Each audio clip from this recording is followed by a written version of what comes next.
strength of street knowledge.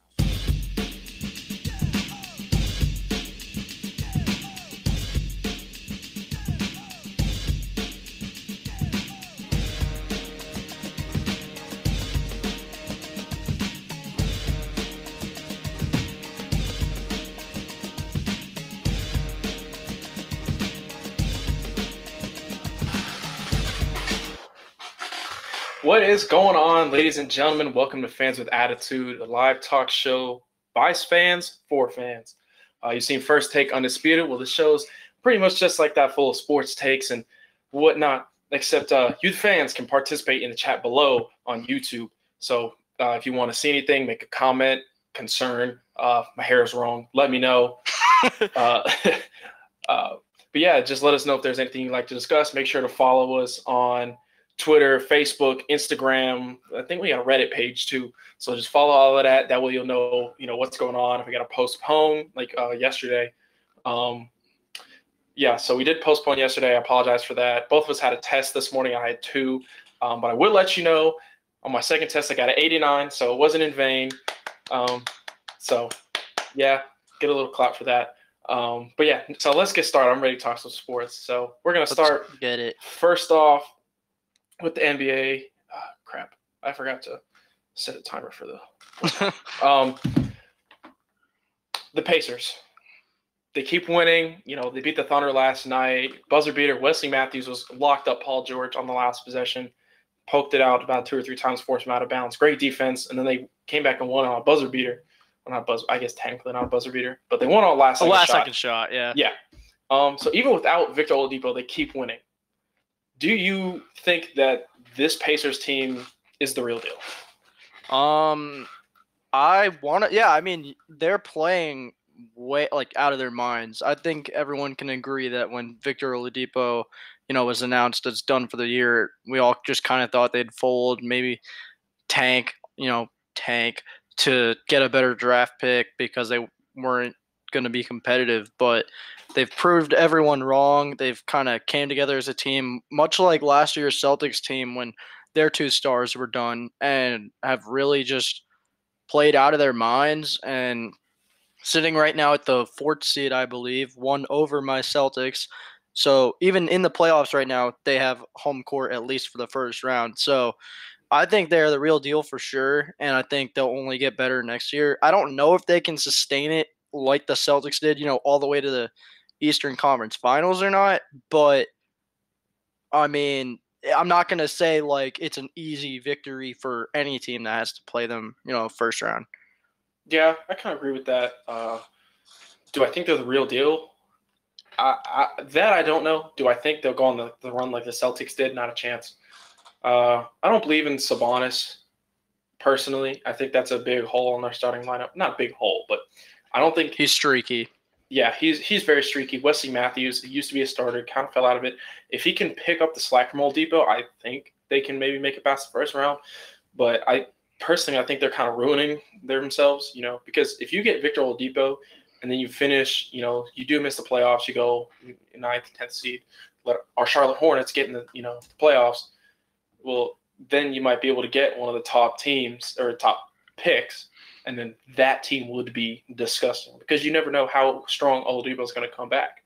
If this team does really well, he comes back and, is Gordon Hayward-ish for the most of the year. It could be detrimental. That's what I was going to say is now we can't all just think, well, Paul George came back perfectly fine because clearly now we've seen 2 sides of it where, yeah, Paul George came back and was virtually untouched, and then Gordon Hayward's back and one night he's scoring 30 and then 10 nights in a row he's dropping 3 points. I mean, so you really can't predict how Oladipo is going to bounce back. Yeah, or you could be in the middle and be like Isaiah Thomas. I never forget that man. But kind of a controversial issue in the NBA this week was the Utah Jazz fan who told Russell Westbrook to get back on his knees. He said he thought it was racially provocative. Drew and I both agreed that we thought it was more sexual, but at least from what we saw that was said. Yes. Regardless, the fan shouldn't have directly, insulted a player like that. So I kind of pose this question, but do you think fans should say, what they want. Like LeBron, like when the lady yelled at LeBron, "Hey LeBron, you're up." Da-da-da. I'm not gonna say Or it on like the air. what Kyrie said Yeah. about, Do you hey, think, where's LeBron? Because I guess it goes both ways. Yeah. So do you think fans and players can say whatever to each other as long as it's not like derogatory or racist? See, it's kind of like walking a thin line, because what one person might consider racist or derogatory, such as like with the situation with Russell Westbrook, he thought it was racist. We think it's more of like a sexual stab, I guess. Like, um, uh, it's just I think it needs to be monitored more. I think there needs to be more security, like around the court when they're doing their warm ups and stuff like that. Because after all, these players are out there; they're trying to get their minds right for this game. They don't need these like fans distracting them, throwing them off. Like, no one wants to see a Thunder game where Russell Westbrook's playing like trash. Like, the best part about him is he's dropping a triple double like every night. And and I'm not saying fans have to be quiet, because that's stupid. Fans pay money to go to these games. They want to interact with the stars while they can. And that doesn't just have to be like, can you sign my autograph, like, or can you sign a autograph? Like, they should be able to, yell stuff at players, stuff like that. Just like, I don't know what the line is of where it's acceptable versus over the line. Yeah, I agree with you. The thing that I will argue for the fans is it's really fun when you do see the fans, opposing teams, when people go to play the Raptors and Drake's courtside. I mean, that's pretty fun to watch, especially when you see it on ESPN or whatever. Mm-hmm. And somebody's inbounding the ball and Drake's talking trash to him. That's funny. Or like, somebody will say, "KD, you suck," and then he drills a three in their face and then stares them down, and like, one of those, like those kind of interactions are fun. And then when the lady yelled the thing at LeBron, it's like, I mean, it's it's not like, I don't know. I think that's probably like the most extreme. I think like just basic profanity and not like having double meanings to stuff. I think that's where you kind of draw the line. Because telling somebody to get on their knees, yeah, that's pretty bad, especially when it can be perceived as racist or sexual. Yep. Or it's just like a subordinate thing. I mean, it's kind of ridiculous, and I don't understand why. First of all, you're like a white dude from Utah. You really think that Russell Westbrook couldn't go up there and mouth your head? So no. Yeah, I think fans need to understand like their place, but it's fun, like because you go to soccer games, like those are. Oh, dude, when my dad, and my brother, we would go to soccer games in Raleigh, and man, we would let the goalies have it. Mm-hmm. My brother pissed a goalie off one time, and he turned around and he just laughed at him. My brother got flipped off one time, and then we were losing. My brother was pissing the goalie off, and then he pointed at the scoreboard. Like, those kind of interactions are fun. So if you have more stuff like that where you can cuss at a guy, talk a little trash like a player would, because D Wade's not going to talk trash to Kobe Bryant when they were playing and be like, get back on your knees, Kobe. Like, yeah. No. But also, one thing I want to point out with this whole situation is, all we're talking about is the safety of the fans, but I don't think people are taking into account all the stuff that gets said to the refs as well. Like, yeah, sometimes they do make some really bad calls, but for the most part, they're out there doing their job. They're not trying to rig the game or anything like that. And people, one bad call 1 minute into the game, it's like, oh, F you, get off your knees, you're blowing the game, that type of thing. Like, and it's if we're going to protect the players, we definitely need to, protect the refs in that sense too. Yeah, I agree. But it is fun to say, "Ref, you suck," and chant it throughout the whole hockey arena. True. But moving on to people who don't get played or paid to play basketball, NCAA. So there's, conference tournaments been going on. Who do you think give me one or two teams that should or should not make the tournament? All right, so we've been talking about this since they lost in the SoCon tournament, or the final, I guess. UNC Greensboro definitely deserves a tournament bid, and I don't think anyone can deny it. There's not one stat that says they shouldn't be in it as like an at-large team. You compare them to like NC State, Clemson, and we'll get into why we think they shouldn't be in it later, but You compare them. I mean, UNCG had 28 wins this year, and I don't know, like 5 losses, I think. And then that was like 10 to 13 more wins than both NC State and Clemson both had. And their strength of schedule was like 35th. So I don't see how you can keep them out of the tournament with that good of a resume. Like, there's been a lot of teams, because it's one of those things where I hate when we put teams in there where you can just easily, write them off. They're not going anywhere, and it's definitely not happening. But UNCG is one of those teams. You put it in there, they could be like a Florida Gulf Coast from a couple of years ago, or what was it? The team last year, Loyola, Illinois, or Loyola like from Maryland, I believe. No, Chicago. Loyola, Chicago. Yeah, I mean, UNCG is that dynamic because they've got 3-point shooters. They got people who can take it to the lane. I mean, that's a good team, and I don't think you can keep them out. Like, they have to be in it, and if they're not, that's a problem. Yeah. And so that's one team I think should make it. And as I said, actually, NC State and Clemson, I think they both don't deserve to make it. The ACC already has enough teams, UNC, Duke, Virginia Tech, Florida State, all 5 of those teams. And Miami. Maybe even Syracuse. Yeah, like, that's enough teams from the ACC, in my opinion. Like, Clemson and North Carolina State, NC State had a impressive comeback on Clemson in the first round of the tournament or whatever, or maybe second round, I don't know. But regardless, that shouldn't be enough to put them in. It wasn't that impressive of a win. It was just a cool comeback. They don't have any, neither of those teams, I think, beat Duke or UNC or Virginia probably. And if you're not competing within your own conference, I don't think you need to be in the tournament at all. So that's kind of where I stay with that. The NC State thing, they were dead last in strength of schedule. There's 353 teams in NCAA Division I basketball. Their strength of schedule was 355th. NC State fans, argue with me on if you think you can get into the tournament because you guys do not have a single signature win other than the comeback against Clemson. Maybe the win at Auburn, but Auburn kind of fell off throughout the year too.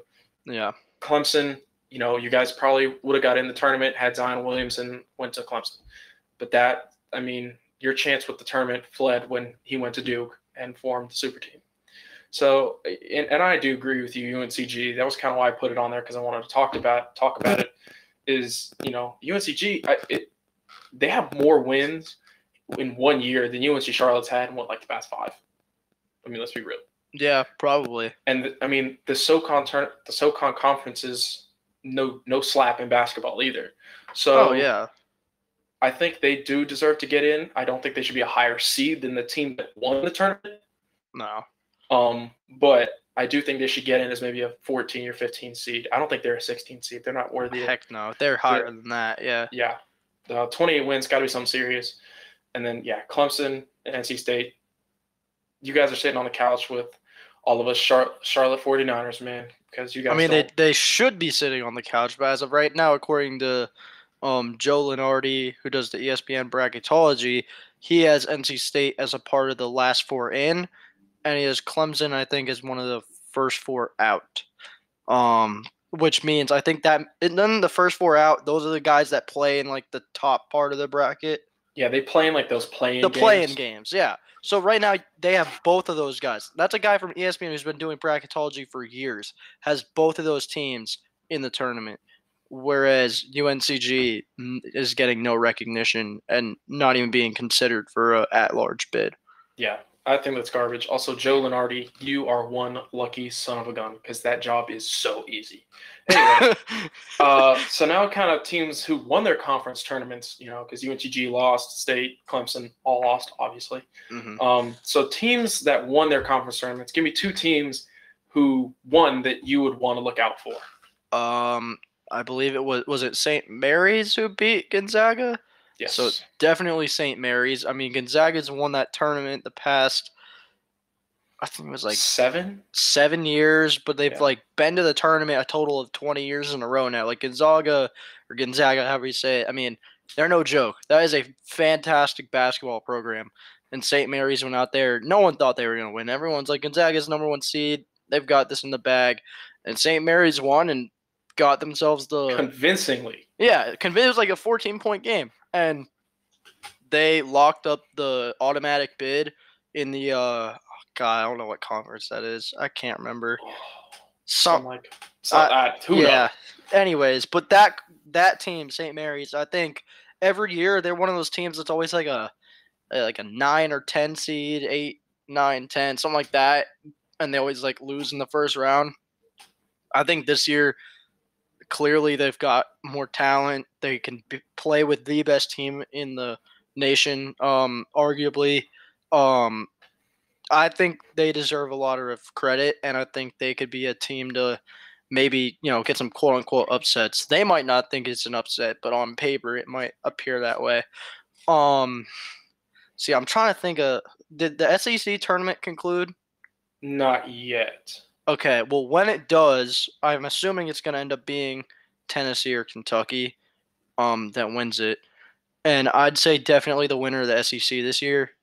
There's been a couple of years in the recent history where it's been a pretty lopsided conference for the most part. Just Kentucky makes it through, and that's that.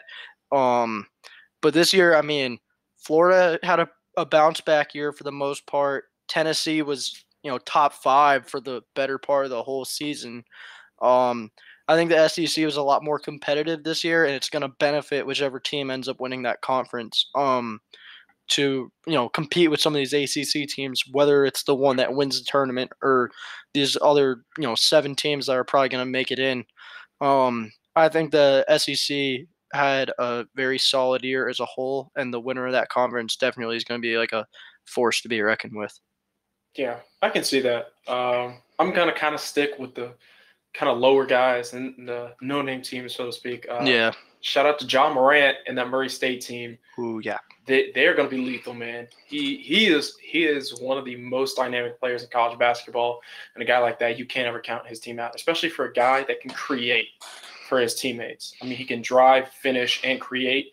That's such a dynamic player that who'll probably play all 40 minutes in his tournament game. Yeah. So, I think they can probably take down a 2 or 3 seed. Obviously they got to get a little lucky. But I mean, I think that's a team that can probably do it. I was going to say, just to interrupt you real quick, Ja Morant, and tell me if this is a stretch, you or the fans. I mean, he reminds me of Penny Hardaway in so many ways. I agree. Everything about his game reminds me of like a Penny Hardaway, and I think he's going to be just like that once he gets to the league as well. So, I don't know. Let me know if that's a stretch or if that's a solid comparison. I'm I like that to find comparison. out. I do. I enjoy that one. Team to look out for, UMBC. They're back in the tournament, man. They beat Virginia 1 seed last year. Our roommate last year, Brian, he was at that game. He said it was wild.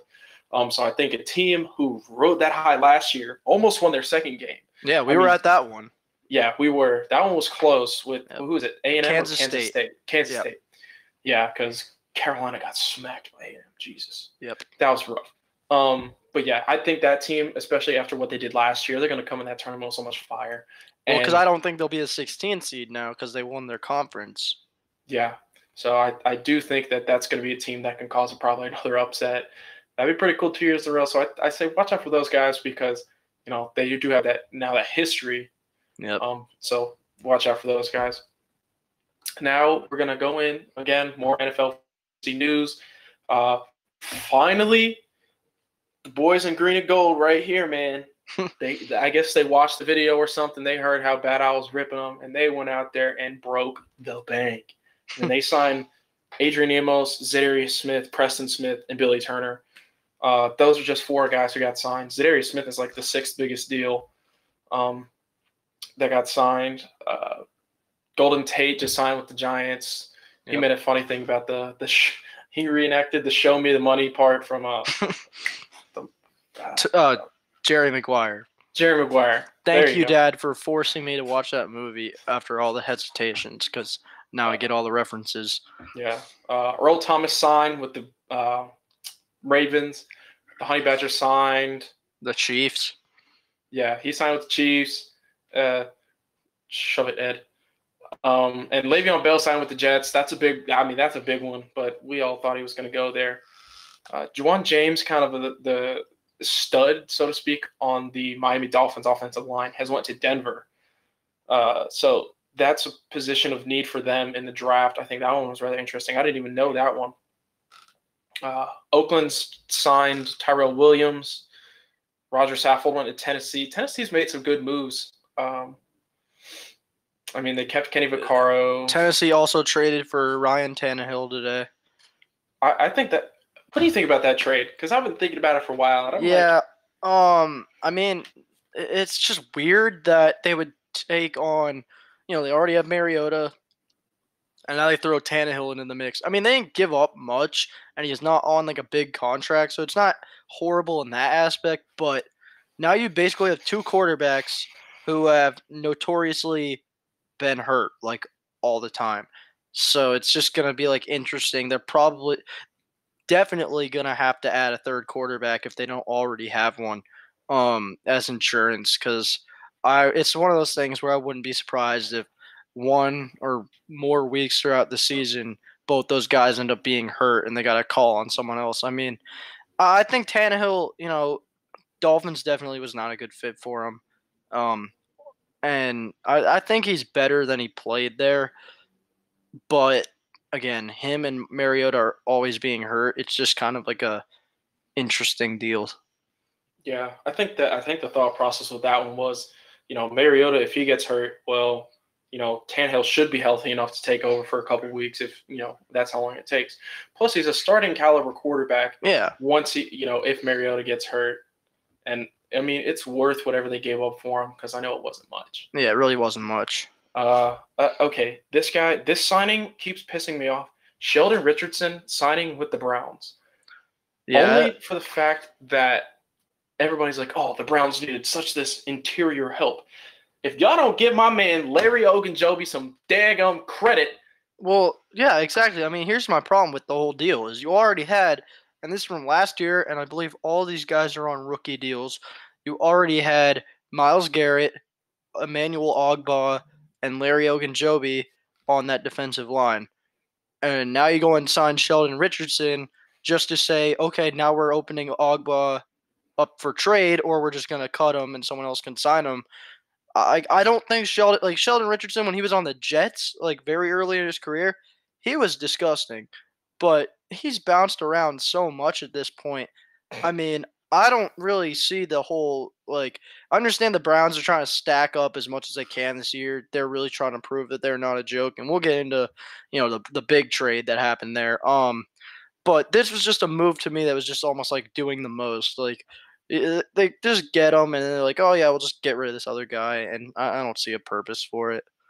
Yeah, the guy we forgot to talk about who signed with Tennessee, Adam Humphries. That's right. I want to say he turned down the Patriots offer, which was a little longer. He did. The Patriots offered more money per year and I believe like one extra year to the deal. Because he said he's a man of his word. He had already committed to the Titans when the Patriots then upped their deal. So, although I'm kind of down about it because I thought Humphries would be a good option. He's young. You got to give him respect. He's white. Stop. Most guys would be all for, oh, okay, more money. Show me the more money. Years. I mean, yeah, they did bite on that instantly, but he said, I'm just going to stick with the first offer I already said yes to, and I think that deserves a lot of respect. There's not a lot of people in professional sports that are like that. Anthony Barr, excuse me. Yeah, exactly. A move that I like, along with Le'Veon Bell, who going to the Jets. Jamison Crowder, talked to their roommate Mike about this. Huge Jets fan. Huge. Huge fan. But we both agreed that we like that move. It provides a solid slot option for what's Sam his face? Darnold. Yeah, pretty boy. John Brown also going to Buffalo. I don't know, man. Oh, I was gonna say Buffalo signed, John Brown and Cole Beasley. Yeah, I mean, I don't know. Their moves, to me, I saw a thing. It was like, oh, the big moves for the Bills, and it's like, really? Okay, first off, I want to point out that Cole Beasley received offers from the Patriots, the Bills, and the Cowboys, and from what I heard, all were relatively in the same ballpark. So how he decides to choose Buffalo over those two other teams really blows my mind. I mean, if it was Miami in that mix instead of Buffalo, maybe I'd get it because, playing in Miami, living in Miami, it's like a lifestyle choice. But Buffalo, like, really? I don't know. I think the only options that Josh Allen, needs at receiver are people that are just going to run down the field like a Brandon Cooks type because that man's got no accuracy in the short game. And Cole Beasley, very similar to Julian Edelman. He's catching it no more than 5 yards down the field, if not behind the line of scrimmage and making something happen. So I think that was stupid. Yeah, your dad said it best. At the end of the day, they're still the Bills. Enough said. Exactly. The Falcons made some good moves. They let go of Andy Levitre, but they signed James Carpenter from the Jets and Jamon Brown from the Giants. I don't know why you would sign an offensive lineman from the Giants, but hats off to you. The one move that I do like that Buffalo did, though, was signing Tyler Kroft. I think he was probably the better of the three tight ends. I was going to say, I think that had to be the Bengals. Like, for Buffalo, that being their best move, it also was the Bengals' worst move. I agree. Let's see. Buster Screen going to Chicago. He sucks. Not worried about him. Did you already touch on Adrian Amos? Yeah, I'm happy. I'm happy he's a Packer, man. That was a game-changing move for us personally because he played really well for them. It breaks up that dynamic duo between him and Eddie Jackson. Oh, and don't forget, HaHa Clinton-Dix signed a 1-year contract to basically go replace Adrian Amos and is now a Bear. I know you think that's pretty much the end of his career. Yeah, careers, if you want to know, NFL fact here, most careers, if they want to die, they go to Oakland in the past, Detroit, or Chicago. That's it. They all die. But yeah. Or they go play for New England and then leave New England. That usually is a death sentence too. So Trent Brown, you better watch out. And I'm not wishing anything bad on you, but it's just a fact. But a guy who did leave New England, and I think this is a good signing, was Malcolm Brown. He left New England, went to New Orleans. I think that's a good move. Dude's 25. Pair him up with Sheldon Rankins and David Onyemata. Sheldon Rankins had I want to say an Achilles tear in the playoffs. So I believe it was in the Rams game. It was maybe that one or the Eagles game. Yeah, maybe the Eagles game. But that's that's probably. Yeah, I mean, Malcolm Brown always was a solid run stuffer. We drafted him as the replacement for Vince Wilfork. Never really panned out like that. But then again, Vince Wilfork, Hall of Famer in my opinion. He's just one of the best to ever do it at the nose tackle position. So I think those expectations were a little high. He didn't really fit our system either. I mean, the Patriots love having guys on the defensive line who can kind of do multiple things. He was pretty much just like your traditional nose guard. But I think the move to the Saints, 3-year, $15 million, it's not a bad deal, and I think he'll thrive there, in my opinion. Yeah, I agree with that. But now, speaking of an ex-Saint, Mark Ingram signs with Baltimore to kind of be the lead back. Yeah. We talked about him a little bit the other day, and the fact that, after winning the Heisman Trophy, he's been like a roller coaster, most of his career. And not even just like year by year, it's like week by week almost. Like 1 week he's a dominant running back, 100+ yards, 2 touchdowns, and then the next week he's non-existent. And this was even before they got Alvin Kamara. I mean, his entire time with the Saints has kind of been like that. But I mean, granted, Baltimore, I think their starting back last year was like Alex Collins, Kenneth Dixon, something like that. I mean, they didn't have a true number one back. So I think it was a good move for them. I don't know how it'll pan out. Maybe he'll do better there. But for what they needed and the fact that they did it for the most part kind of cheap wasn't a bad deal. Yeah, I like that. But the Saints then came back, signed Latavius Murray, what I consider a ridiculous deal for a guy who was a backup for basically he was a B gap runner. Not really a guy you power sweep to. Latavius Murray signed for 4 years, $14 million. I don't know why you would want it for 4 years. I mean, I don't. What is he? He's 28 years old. He's been I hurt. would have signed him for 2 years. and maybe gave him like $7 million total. I mean, the Giants lost a corner in BW Webb. Nobody cares. Move that did Cordero Patterson sign when we did our last show? I don't remember. I think he might have signed afterwards, but if we didn't already mention it, he signed with the Bears 1 year, 2 year, $10 million. Patriots, they thought he was a solid option, but at the same time, we're not going to sign him for $5 million a year. And they went ahead, replaced him, signed Bruce Ellington for a 1 year deal, pretty much the same, punt, kick returner, backup option out of the slot. So, Cordero was a really cool guy, and something he always did before games with the Patriots was interact with the fans. He'd play catch with them, stuff like that. So, great guy. And now he's moving on to Chicago. So, obviously, the Patriots have lost a lot of guys, actually, it seems like. And all of Patriots Nation is probably freaking out like they always do. So, I'm just going to quote Aaron Rodgers here for a second and say, RELAX, relax. It's going to be fine. Bill's on vacation. He knows what he's doing. And I was going to say, did we talk about the Michael Bennett trade last show? Yes.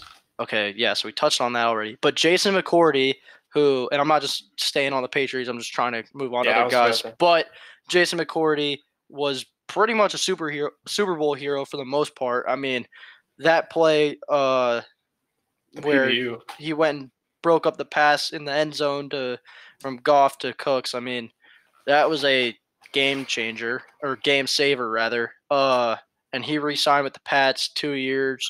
I want to say $11 million or $10 million, something like that. So that also in itself was almost like signing two guys, because now Devin McCourty is going to also play as long as his brother's there. So I think that was a very solid move for them. He was like the 13th ranked cornerback last year, something like that.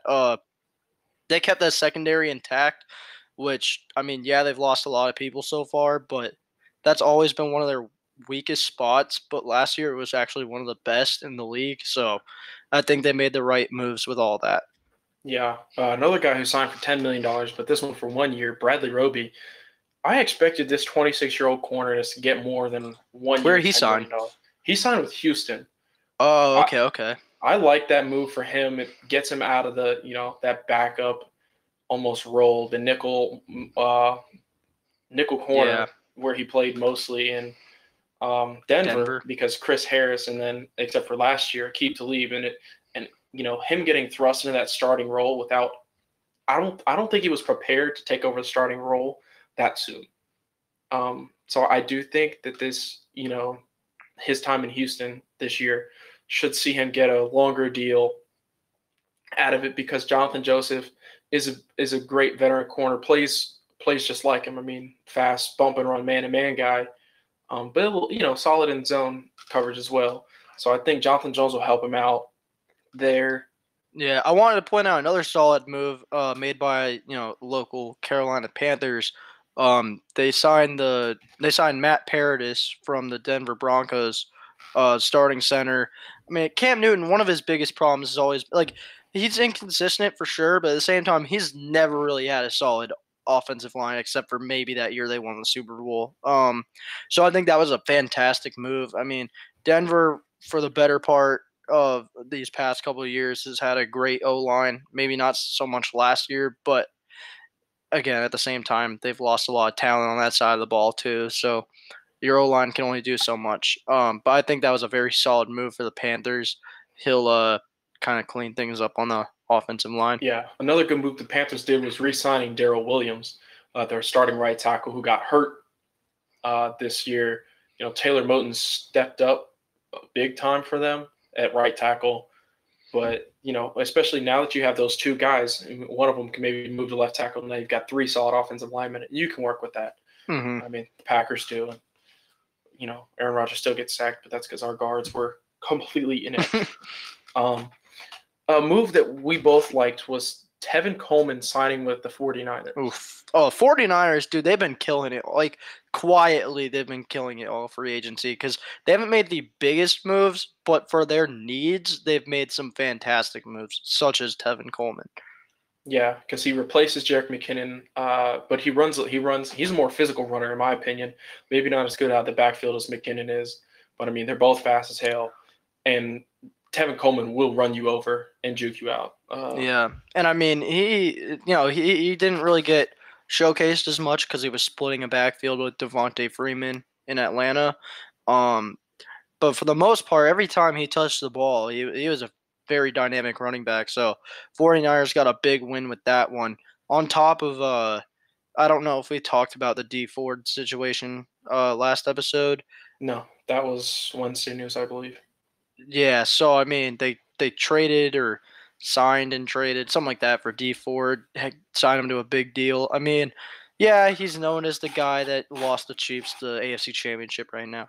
But I think he's, a talented player, and again, the 49ers need all the help they could get on defense, and that was just another great move they made. Yeah, it doesn't take away from the fact, even though he was offsides one play, he still had 13 and a half sacks. Oh, yeah. I mean, his season in general was fantastic. Yeah. Yeah, most people don't have a 13 and a half sack year and then kind of fall off a cliff. Mm-hmm. The last move that I noticed I want to talk about, the greatest quarterback other than Deshaun Kaiser that played for the Packers when Aaron Rodgers was out, Brett Hundley has signed with the Arizona Cardinals, so Nick Bosa's going number 1 overall. They got the starter right there. Oh, dude, I think that means Kyler Murray's screwed. Brett Hundley's definitely a starting quarterback now. So. Oh yeah, Josh Rosen, get out of there. So that's about all we got for free agency.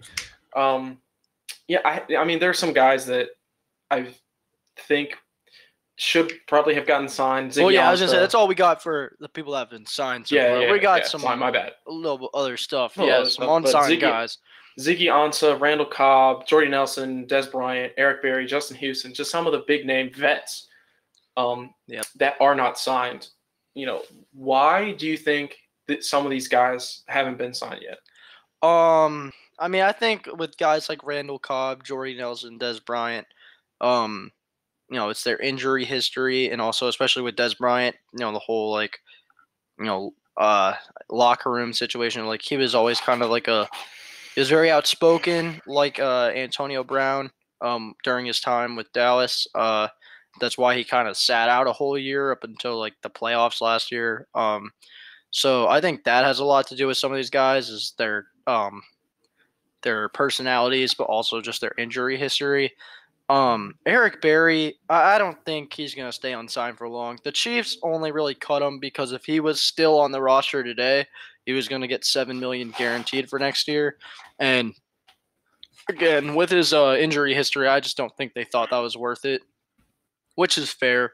I think out of all those guys on that list, Justin Houston surprised me the most because, I mean, for the better part of the last 5 to 10 years, Justin Houston's been a very solid player on that Chiefs defense, even when they're not performing at a high level. And he's also, a leader too.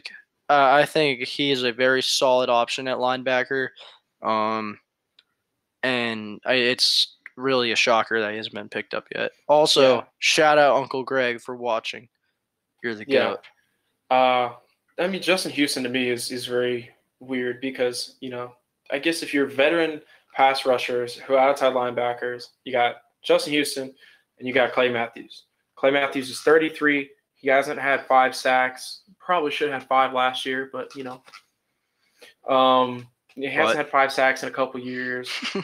Justin Houston, has been performing, especially splitting time with D Ford on the other side, and Chris Jones, who had almost 18 sacks this year. So, he was getting his while also everybody else was. Yep. And it surprises me because Justin Houston, I felt like, was one of the better pass rushers on the market for an outside linebacker. Obviously the Packers signed 2 young guys, and one of them's going to play on the left side.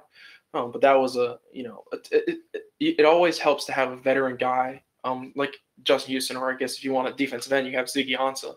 But I think teams are starting to see guys who are 30 plus, they don't really perform as much. Obviously Tom Brady's 41, but yes, sir. But older guys typically aren't performing as long. I mean, that's why the thing is, Terrell Suggs got signed before Justin Houston. Yeah, and I think that's crazy. That's what boggles my mind. But I mean, I expect these guys to get signed, all of them to get signed before the draft. Hopefully, all these guys are on them. The only one that I want to sign right now, though, Jordy Nelson, retire a Packer. We love you. At least sign for one day and retire because you've had injuries. But love you, Jordy. Just retire a Packer. But that's, I mean, personally, I think that's all we got for free agency right now. Yeah. But it's still the offseason. People could still make trades. And the Browns made a big one, baby. Odell Beckham Jr., Mr. Net himself, is now a Cleveland Brown. I think first of all, it's a fantastic trade for the Browns. Yeah, I was going to say it's fantastic in one way and very sus in another way, honestly. Yeah, so you can talk about the Browns, but okay. So this move, first of all, it teams up OBJ with his best friend, college teammate Jarvis Landry. I think that in itself, is a big plus. All they had to give up was, I believe, a first-round pick this year, a third round pick, a first round this year, a third round this year, and then Jabril Peppers.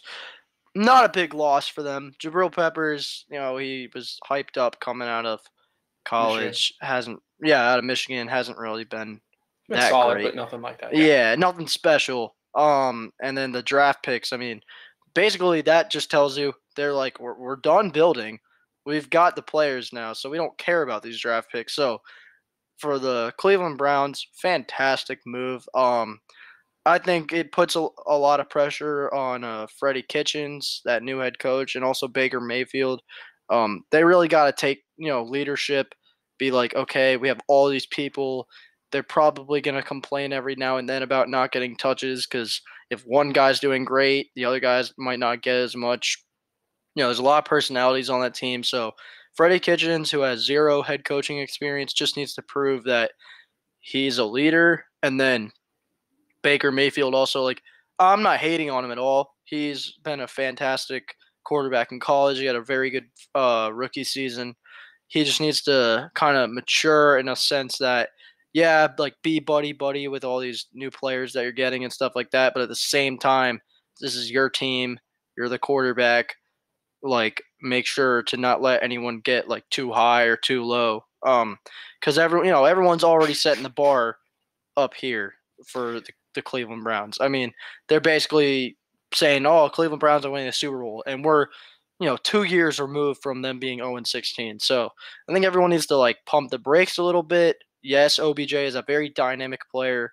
They already had some very talented young players such as Nick Chubb and David Njoku, Jarvis Landry, as I previously said. So I think that on paper, this team is fantastic, and it's not like they're not talented on defense either. But my point is just everyone needs to slow it down a little bit, let the season start, and let them, really prove themselves before we start putting expectations on their head. Yeah, I agree. Browns fans, be excited, but calm the tatas a little bit. Just wait for the season to start. Obviously, you don't know what teams are going to do in the draft. And if you guys draft a bust on the offensive line to replace Kevin Zeitler, who was one of the better guards in the NFL, you could be screwed. I mean, Baker Mayfield could have somebody come through the gap, crush him, and you're done. Yeah. But now, speaking of I think the only part where it doesn't make sense to the Browns for me is Olivier Vernon is a 3-4 outside linebacker. The Browns run a 4-3 with Myles Garrett playing a 5 technique the whole time. So unless they move Olivier Vernon to the left end, where they had Emmanuel Ogbah who played well during the year, I don't understand why they got rid of one of the better offensive linemen in the league for a guy who's been up and down most of his career. Again, I feel like some of the moves they made were fantastic, and then others were just kind of like big baller moves. So oh yeah, we can do this because we can, and that's just another name on our roster. but it doesn't mean all of them really made sense. Yeah. Like the Odell trade, I'm not even trying to don't jump on me for this. It is a great trade. He is a very, top 5 receiver in the league. Was it absolutely necessary that they did it? No. Like if the trade was anything else, I probably would have steered away from it, but the Giants made it so easy. Why would you say no to it? Because what I'm saying is they already had Jarvis Landry. Antonio Callaway, people I think are forgetting about now. He had a very good rookie season. He was like a 5th round pick. So it's not like they needed more receiver help, and they probably could have just gotten it through free agency. But the Giants just made the trade so doable, which I think can be a nice segue into talking about the Giants side of things. Yeah. Dave Gettleman, the GM, former GM of the Panthers, actually. He wants to challenge John Elway for the dumbest general manager in the NFL. Yeah, he's literally saying, "Oh, don't worry, we have a plan. We have a plan." Your plan is to tank, and you think you're going to draft Zion Williamson, buddy? You're not the Knicks. First and foremost, that is really what it seems like. You have nobody signed big money. You had Odell. Okay, you're paying Eli Manning $17 million this year, by the way. Yeah, you're paying Eli Manning, a washed-up doo-doo ass Eli Manning, $17 million. You didn't pay Landon Collins. You replaced him with Jabril Peppers, and then you let one of your better pass rushers on your defense that sucked balls just walk away. Dude, what are you doing? I mean, this is the same guy who pulled the offer from Josh Norman and let him go to Washington. Your best cornerback, gone. Best receiver, gone. Best pass rusher, gone. Worst quarterback in the state of New York, gone. So, Saquon Barkley is fantastic, but that's the only thing can't carry this whole team. I think he's putting a lot of pressure on this guy. Yeah, and I'm seeing so many memes on Twitter. It's like Saquon Barkley getting his 58th carry of the game. It's like R. Kelly. I'm fighting for my fucking life, man. First of all, those memes are high quality. Keep it up. Yeah. Second of all, that's just. Or the depressed kid doing all the Fortnite dances. Yeah. And it's like after Saquon Barkley scores a touchdown and makes the game 42-7. He's like, yeah, he's crying. Do the dance. But no, Dave Gettleman, if you think you can draft this whole team, I don't get it, dude. Will Hernandez, good pick. Great left guard. Saquon Barkley, obviously the next stud running back, possibly could win MVP. You got nothing. If you draft Dwayne Haskins, you'll regret it because I agree with our friend Johnny. He said Dwayne Haskins is going to be the next Geno Smith, and I think that's great because Geno Smith sucks. I just think he's lying to his fan base. He's lying to the team. There is no plan there. You're basically your only plan is the fact that you're rebuilding. And if you had just said, we have entered rebuilding, no one can get mad at you because that is the truth. But saying you have a plan makes it seem like, oh, yeah, there's not going to be a rebuilding process. We're just going to bounce back instantly. No. That's if you had done this trade maybe at the trade deadline during last season, okay, now you've given yourself some time to kind of figure things out. But you're, almost a week into free agency and you did this trade and now it's just shit, what do we do next? Yeah, because all the big name receivers are gone. What are you going to do? Side Dez Bryant? He's got one leg. Yeah. Randall Cobb, never as healthy. Jordy Nelson's 30-something, coming off an injury. Brandon Marshall sucks. So, you got no big name receivers. You already tried Brandon Marshall. Didn't work. Yeah. Obviously. So, you don't bring him back. Eli Manning has nobody to throw to. Saquon Barkley has 2 guys that'll block for him. Dude, I don't know. The only guy you have left on defense is Jack Rabbit, who's been declining. His play has been declining for the past 3 years, and Alec Ogletree. Yeah. That's it. So, Dave Gettleman, make me eat my words. I wish you would, because you can't. Okay? Exactly. So, I'm not even going to mention the Giants anymore, but we're going to move into kind of some updated winners and losers. Obviously, I'm going to start with right here, baby. We went from rock bottom to pretty much the top. Signing those guys, replacing, big move, cutting Nick Perry, who's going to make so much money for never being on the field and not producing because we fell into the trap of contract year, you make a lot of money. Yeah. But we cut him, got Preston Smith and Zadarius Smith. Those guys are going to be a 3-4 pass rushing guys. It'll be nice to see how they can fill out a zone coverage, or if they're gonna have to rush all the time, which I assume they probably will. With Kenny Clark, Mike Daniels. I mean, those guys on the inside would be disgusting too. Another winner, I think, New York Jets. Mike's going to love hearing this. I hope he watches the episode. Actually, I'm going to force him to watch the episode. The New York Jets, I mean, they killed it. Got some big names. They lost a little bit on the offensive line, but they were, I mean, they replaced it for the most part. Mm-hmm. They got Jamison Crowder, Le'Veon Bell to help ease it off of Sam Darnold. I mean, and they got Assembly on that line too now. Yeah. I think they're going to challenge you guys. They're going to give you guys a run for your money. Maybe it'll be competitive. But at least for the 2 games you play them, they're going to make it tough. Yep. But that's, I mean, and obviously losers, the G-men, the guys who want to, the guys who want to wear the G on their helmet. Yeah, you guys can hold this L right here, buddy. Yeah.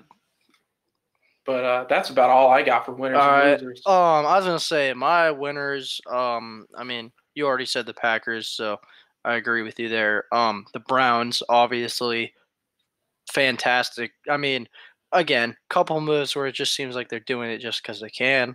But at the same time, I mean, they're going to have what seems like a solid year next year. Probably make it to the playoffs because other than the Ravens, that division is very weak now.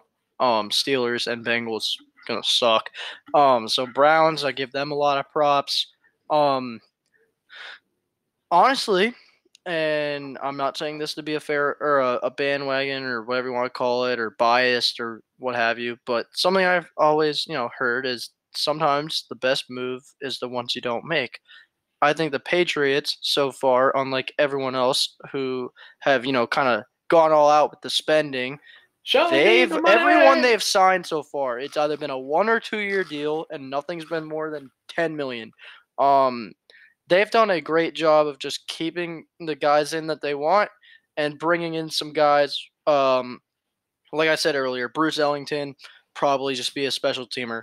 They bring Brandon Bolden back, special teams. That guy I was telling you about, Maurice Harris, is signed to a 1 year deal. He had 28 out of 29 potential or catchable passes. He's 6'3". I mean, that's a name to look out for right there because now he's playing with a really good quarterback. And they've got 12 draft picks still, and they've gained even more for next year now with all these compensatory picks they're going to get for losing Trent Brown, losing Trey Flowers. I mean, they're winning even when they're losing, if that makes sense. Like, yeah, Trey Flowers, very solid player. But they have guys that can maybe replace him, or they can draft someone to replace him. Like, they've got everything figured out. So I want to give them a shout out because everyone else that's a fan is probably freaking out, like, oh, we haven't signed anybody. When, you know what, just chill out. And then, yes, the Jets, for sure. I have to shout them out. Obviously, I don't want to see anyone challenge us, but at the same time, winning the division every year without any, challenge is a little boring, I guess. The Jets in all aspects, offense and defense, made some fantastic moves. C.J. Mosley was a big signing for them. They almost got Anthony Barr, but he backed out. Whatever. We got a word for you, but it didn't matter. They still had a fantastic free agency. And they killed it. So those would be like my 3 winners, I guess. A surprising loser, like I'm not even gonna mention again the Giants because, they're terrible. Actually, sorry, the Giants definitely. I'll leave it at that. Steelers, totally lost. Oh gosh, I'm sorry, Lily. She's being vocal. She really hates the Giants. Steelers, suck. They lost Brown. They lost Bell. They haven't really signed anybody except for like Dante Moncrief, I think. Like, oh boy, yeah, like they've taken a lot of losses, and unlike the Patriots, they don't have 12 draft picks, and the 2 other teams, the 2 younger teams in their division, the Browns and Ravens, have been getting better, and they just continuously have been getting worse. For a team that was like 7-1 last year, everyone was like, oh yeah, they're gonna be at the top of the AFC again, and then they didn't even make the playoffs, and now it just keeps getting worse for them. So, Giants, Steelers, and then the surprise team I was going to say that I personally see as a loser, and I'll explain why, is the Jaguars. So, yes, they get rid of Blake Bortles finally. They go out and get Nick Foles, who on the Eagles is a very solid quarterback. He had a 27-2 season, touchdown interception. Obviously, Super Bowl MVP. He almost, made some magic happen these playoffs. If it wasn't for Alshon Jeffrey tipped interception. Former Bear, by the way. And then he signs, 4-year, $88 million with the Jags. $22 million a year. Yeah, which I think is a little much for a guy that has zero success outside of Philadelphia. But, the Jags gonna go make the move, whatever. But the problem they've done is, Leonard Fournette was a guy that was like basically on his way out, and then they were like, you know what, we'll just keep him. And I think he's gonna cause some problems in some aspects. Like, I'm not saying he's not talented, but I bet he's gonna get fed up real quick, cause some issues, in the locker room and stuff. And then also, what receivers does Nick Foles have to work with? Like, let's not forget that the Eagles had some very solid receivers to work with. They had Torrey Smith, Alshon Jeffrey, Nelson Aguilar was having a great year that year. They won the Super Bowl. I mean, they had some options. And Zach Ertz, let me remind you, one of the best tight ends in the league. The Jags don't have a tight end, or a solid one at least. They have Keelan Cole and D.D. Westbrook at the receiver. Like, don't forget though, Marquise Lee. He did get hurt, but those three guys are solid. But I mean, they made they're Blake all the Bortles same look good, thing. though. Really, is the problem. It's three guys okay. who all do the same thing. So yeah, I do agree. So I just think they are overpaying for Nick Foles, in my opinion, and they didn't really put a lot around him, and therefore that's why I see it as a loss, because I think Nick Foles is probably just going to get exposed again as not being able to succeed outside of Philadelphia. Yeah, a team that I kind of was thinking about winner-wise was the 49ers. They made a bunch of good moves. Yes. Yeah, but I don't really talk about them because we have round 3 tonight. Preview of the game. I don't really want to even talk about Duke, not even because I hate them with the burning passion, but for the fact that ESPN is like all over Zion. Yeah. That's what I want to talk about. It's worse than LeBron at this point. I mean, they are on Zion's every move. Like, LeBron, it was just when he was on the court. Like, Zion, it's like Zion wore a polo and sat on the bench for Duke's game. Like, oh, he's a Duke basketball player and he was on the bench when he was hurt for the game? What a surprise. They overhype everything with this guy. And in terms of this game tonight, do I think Zion, if he ends up being able to play the whole game, unlike the first meeting where he broke his shoe, which also everyone's making a big deal out of because he switched to the Kyrie Force now. They interviewed him and Coach K about the friggin' shoes.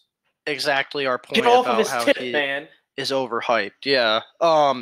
But if I have to, make some predictions for tonight, do I think Zion will make a difference for Duke if he ends up, playing the whole thing?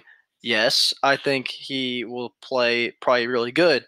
Do I think that changes the fact that they'll beat UNC? No. Because the way I see it is, if Zion's doing all the work, Roy Williams and just UNC as a whole, they know how to play a team that only has one guy, in my opinion. And they're not going to let just Zion Williamson, take them out. And I think it's really cool. I don't know if you mentioned already, if UNC beats Duke, they'll be the first team in the ACC, I want to say, since NC State in the 73-74 season to be 3-0 against a team that was top five each time they met. NC State did it to UNC back then. UNC now has that opportunity to do it to Duke with tonight's matchup. And my prediction for the game is I still see UNC winning, maybe like a 5-point victory this time. But I just think they have Duke's number at this point. It would take a really big game from all three of their top guys, RJ Barrett, Zion, and Cam Reddish, for them to even have a real chance. Yeah. I do have blind loyalty to the Tar Heels at this point. This game worries me the most out of any of them. I guess technically the first game until, Shoegate happened. But, this worries me just because Zion hasn't played us. He's going to come out with a passion. And, I mean, For let's some not reason- discredit him. He did go 13 of 13 last night, which Yeah, most but of it was like all in the dunks and paint. tip-ins. But, first game back, that's still Yeah. pretty impressive. But yeah, Zion, his highlights are absurd. And I think he's going to guard Luke May, but Luke didn't really do too much in the last meeting we had against. Luke got rebounds. That's what was killing. That's what he was doing really well. In the first meeting, Luke May made RJ Barrett. Luke was his daddy. And do I think he can do it to Zion Williamson the same way he did to RJ Barrett the first time? Not a chance in hell. Yeah, and that's what I was going to say. I think the matchup everyone needs to pay the most attention to, actually, is the Kobe White and Trey Jones. Mm-hmm. I think that's where this game is won and lost, honestly. Yeah, Trey Jones does a good job, I say, poking the ball out and creating turnovers. I do think he needs to get called for more fouls. I think he uses a lot of body contact and, reaching fouls. But, he plays for Duke. He doesn't get called.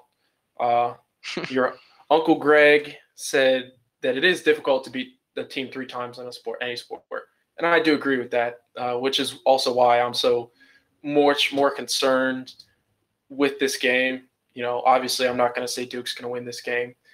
But yes, this one does cause me more concern. Do I think it'll matter in the national tournament? No, because Duke's going to lose in the second round.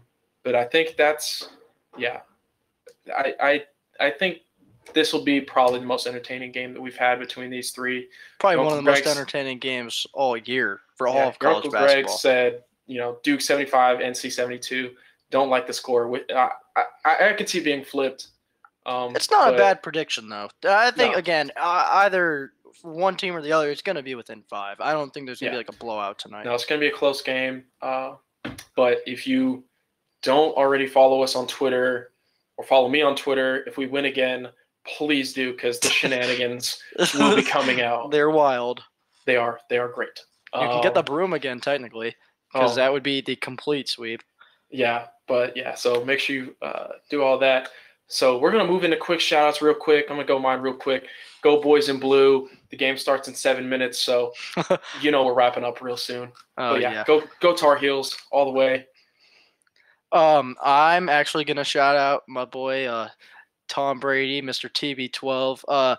Nothing that he did on the field or anything like that, per usual.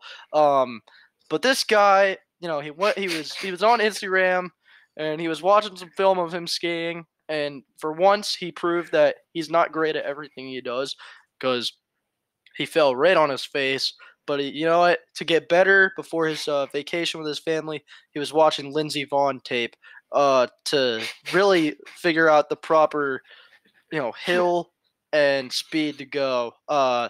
This guy's a true competitor. He wants to be great at everything he does, and you can't hate on that. And if other teams don't start watching film like he does for just some recreational skiing, then you're not going to beat the Patriots, because we all know how he does it in the film room once it comes to football.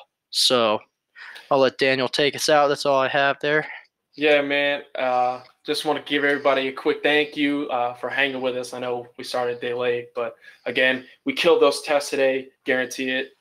So appreciate it. Thanks for stopping by, hanging out with us on Fans with Attitude.